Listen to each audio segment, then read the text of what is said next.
Right, YouTube, it's Shadow King Nazaru. I'm here to give my thoughts on the Kingdom Hearts 3 event demos that was featured, I believe, last Friday. Last Friday. So anyway, as I said, there was a Kingdom Hearts 3 event demo where a select bunch of Kingdom Hearts fans and also some game journalists were able to play two demos of Kingdom Hearts 3 before anybody else would. And unfortunately, I was not one of these people to be selected, but hey, it's cool. At least we got to finally see it on YouTube. So let me get my first thoughts on it. So from what I've seen so far, the first demo took place in Olympus Coliseum with Sora and Donald and Goofy getting ready to confront the Rock Titan. If you've seen the Kingdom Hearts 3 trailers, you know what I'm talking about. And it's basically Sora trying to scale up Mount Olympus and fight the Rock Titan. We do get... It's not too much different from what we've seen in the trailers. We do see that Sora is able, even at this point, is capable of auto-running. So that might just be to display his abilities of the game. We don't know how many other abilities he might have, or how less abilities he might have in the final product. Excuse me.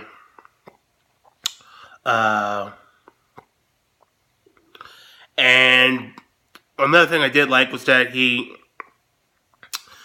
it proved that my point that when you have the magic spells, the situation commands only level up to the next level. It doesn't go to the max version.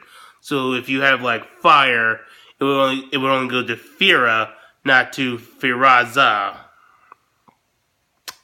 So I do like that. That keeps things balanced. It won't make Sora overpowered.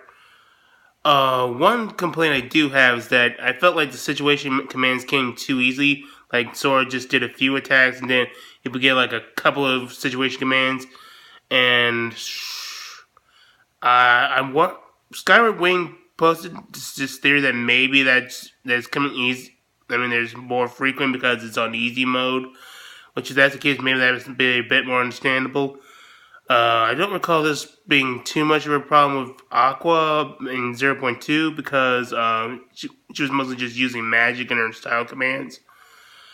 But if this becomes a thing in Kingdom Hearts 3, that might upset the balance of the game, so that they probably should still work on that.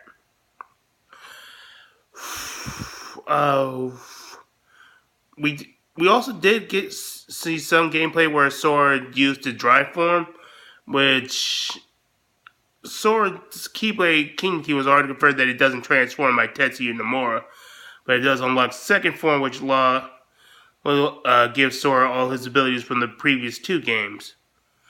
Though at this point, Sora was in his Kingdom Hearts 2 outfit, so his abilities shouldn't have changed. So what? Why does he have second form if he's already in his Kingdom Hearts 2 outfit and has all his Kingdom Hearts 2 abilities? Yeah, I don't really get it either. Then it pretty much just continues with Sora continuing to scale up to fight the Rock Titan and hitting both his feet until he activates the attraction float of the mountain ride train. And it's pretty much just him shooting out these fireworks from the smokestack of the train. And we also got a little bit of a new meme with Goofy going, "Look out, Sora!" Oh yeah, that's gonna be the next Chopper, get on the Hydra's back! Oh man, there's gonna be so many jokes coming from that.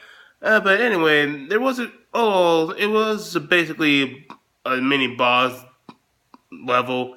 Not too much to talk about. Then we cut to the next scene, to the next demo, which focuses on the Toy Story world. And we got a lot much more to talk about. And it starts off with Woody, Buzz, Rex, and Ham. What was his name? Ham? Yeah, I think that was. Waiting in Andy's room for the rest of their friends because they've gone missing. And the Heartless start attacking. But unfortunately, Sora, Donald, and Goofy came to save the day, and they disguised themselves as toys because as Donald said, they had to protect the natural world order, and not all worlds are ready to know that there are other worlds outside theirs. And it's basically Sora, Donald, and Goofy teaming up with the Toy Story gang, with Woody being optimistic and feels like he can trust these people to help him find their friends, while Buzz is very skeptical. He either thinks that they're lying and with the Heartless, or that they're suffering from delusions back when, just like when Buzz Lightyear thought he was actually a space ranger instead of just a toy. And we do get to see some good things.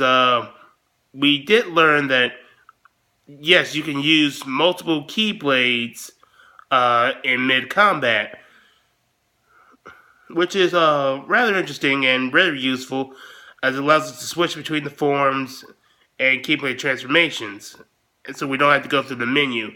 And you can use up to 3, and the 3 that we got to use were Ever After, which is the one from the Tangled world that turns into the Mirage Staff.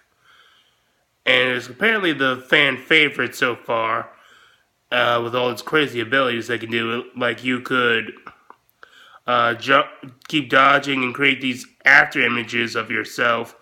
And once you create enough, it'll launch attacks at the enemy, doing some serious damage. And also doing these various spells. Then there's the agile claws, which they were previously called the quick claws. Personally, I prefer what they were called quick claws. Sorry, I can't talk. Personally, I prefer when they were called quick claws. Made it sound cooler. And yeah, I've already talked about them in the last video. They're basically the offensive version, very fast. Has a nice little bit of area effect damage. And they also transform into the twin yo-yos. And you're also cover a lot of ground and able to mash enemies. And another bit, we can also see some of the shot lock abilities, like the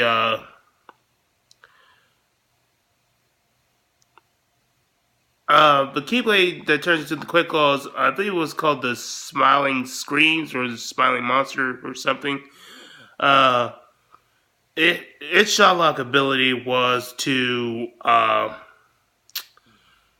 it's kind of like Ragnarok from the original Kingdom Hearts games, but it's more ghost-like. And when it turns into the twin yo-yos, it can open these dimensional portals and have the yo-yos attack.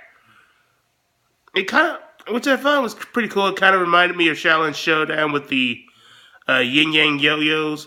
If you ever watch Shaolin Showdown, you'll get what that reference was.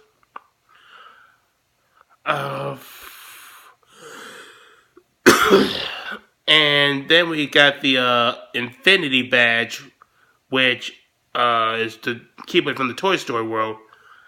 And again, I don't know if you just automatically get that keyblade once you go to that world, or if you have to do something to get it. But yeah, it just turns into the Hyper Hammer and the Drow Claw. And we do get to see that its shot lock is Sora dashing through these portals and hitting various enemies.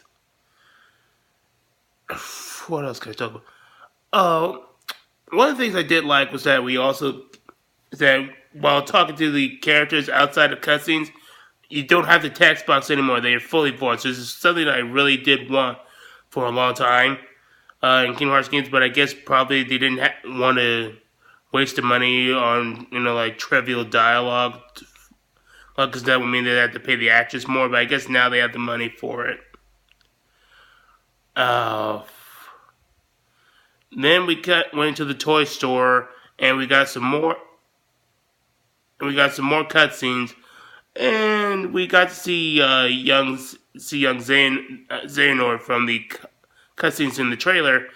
And it turns out that young Xehanort's plan was to divide the Toy Story world into two, which is one is the actual Toy Story world, and one is just like this imitation that he's put Woody's friends in, so he could understand how hearts work and reclaim one of their previous members that they're missing. And it pretty much goes from there, and you get to fight these various toys. But you also do a lot of exploring, and the worlds are huge, very huge.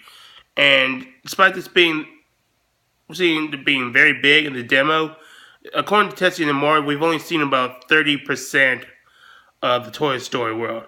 Which, if that's 30%, then damn. I mean, because people spend like over an hour on these worlds, and that's impressive if it's bigger than that. We also got to see some references, like the Gigas are supposed to be like Gundams. There was some reference to the kaiju movies like Godzilla or some others.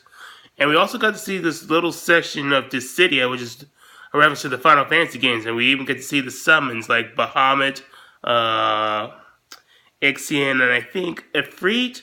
I couldn't tell if it was Ifrit because the video quality wasn't all that great. It was like that 240p. Excuse me. But I did like that they had Bahamut because he's my favorite summon, and it was one of the ones that Tetsuya Nomura wanted for the Kingdom Hearts series, but apparently he was just like too big for the previous Kingdom Hearts game, so maybe at one point Tetsuya Nomura can finally make Sora be able to summon Bahamut. Which, speaking of which, we go back into the summons, and we got two with Ariel, who pretty much works like you keep interchanging your splashes, and ultimately leads with a finisher that has these water spout and attack all the enemies, which is very gorgeous. And the other one is Wreck-It Ralph. Which is kind of odd because they said in this game the summons are going to be all characters Sora's formed a connection with. And Sora's never met Wreck-It Ralph before, so I guess he's kind of like the exception, so I don't know how that works. But his gimmick is that he's able to create these break blocks that have these flashing lights, and they freeze the enemies, and you can trap the various Heartless or any other enemies, and it'll paralyze them, and then you can destroy all the bricks, and it causes huge explosion and damage to the enemies. And then that was pretty much all we got to see. The people got to play, got to saw more, and even fight the boss. But they, according to them, they weren't allowed to show it. So, although I do like what I've seen so far, I'm liking the story, the improvements towards the combat, like the expansive world, like how very flashy some of these moves are, like the integration of attraction flow, even though I would like a bit more explanation on how you get them and not just have them be random. I also like that we got to see an additional attraction flow that was like that water ride where you were like in this round of, I don't know how to describe it, and you just keep flowing down the waterfall and going up and down like a roller coaster. I did like some of the references to like Final Fantasy and all of that. So those are all my thoughts, and I'd like to see more from the next Kingdom Hearts 3 announcements. I'll catch you guys later.